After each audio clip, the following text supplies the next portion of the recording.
বিয়ের 20 দিন পর শ্বশুর বাড়ি বেড়াতে গেছি।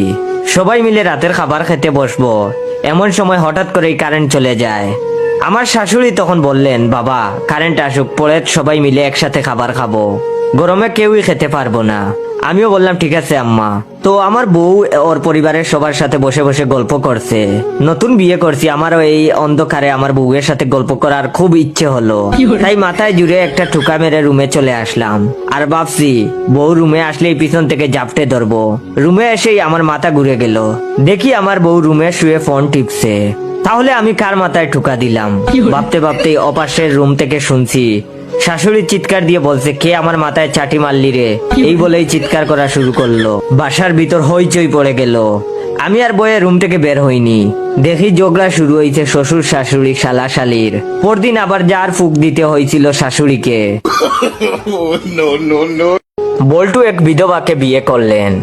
বিয়ের 5 দিন পর নতুন বউ একটি ছেলে সন্তান জন্ম দিল। বল্টু তাড়াতাড়ি ঘর থেকে বেরিয়ে বাজারে গিয়ে স্কুলের ব্যাগ, বই থেকে শুরু করে সব কিনতে শুরু করলো। মানুষজন তাকে জিজ্ঞেস করলো, আপনি এসব কিনছেন কেন?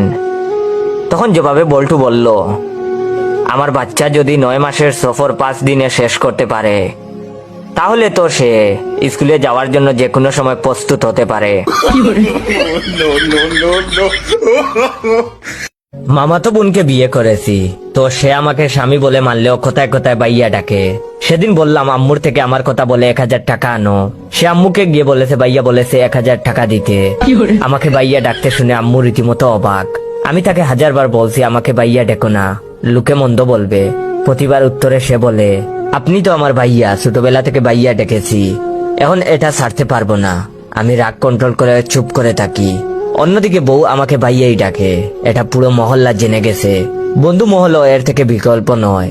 সেদিন বউকে নিয়ে শপিং থেকে ফেরার পথে দুটো ছেলে আমাদের দেখে বলতেছে, আহা ভাই বোনের কি ভালোবাসা। এটা শুনে মেজাজ গরম করে ছেলেটাকে মারতে গেলাম। বউ আমাকে আটকে বলল, রাস্তার ছেলেদের মারতে নেই ভাইয়া। মেজাজ গেল আরো রেগে। দিলাম বউকে ঠাটিয়ে থাপ্পড়। থাপ্পড় খেয়ে কান্না করতে করতে বউ বলল, আমাকে মারলেন কেন ভাইয়া? এটা শুনে আমি জ্ঞান হারালাম।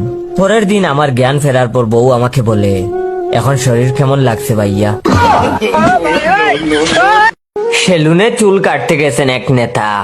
নাপিত কাঁচি চালাতে চালাতে বলছেন, স্যার শুনলাম জনগণ নাকি আপনার উপর খুব ক্ষেপা, যে কোনো দিন আপনার বাড়িতে হামলা চালাইবে। আপনি নাকি ঘুষের টাকা দিয়ে সম্পদের পাহাড় বানাইছেন। তখন নেতা দমক দিয়ে বললেন, এই বেটা চুপ থাক। পরদিন নাপিতের কাছে চুল কাটতে এলেন এক সরকারি কর্মকর্তা। নাপিত তার চুল কাটতে কাটতে বললেন, স্যার দুদক নাকি আপনারে খুঁজতেছে, যে কোনো দিন কেক কইরা দইরা জেলে ঢুকাই দিবে। আপনি নাকি দুর্নীতি করেন। সরকারি কর্মকর্তাও নাপিতরে দমক দিয়ে চুপ করালেন।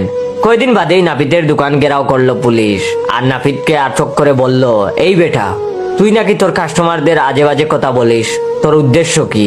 নাপিত তখন আমতা আমতা করে বললেন, স্যার এসব কথা বললে বয়ে ওনাদের চুল খাড়া হয়ে যায়, আমার চুল কাটতে সুবিধা হয়, তাই বলি।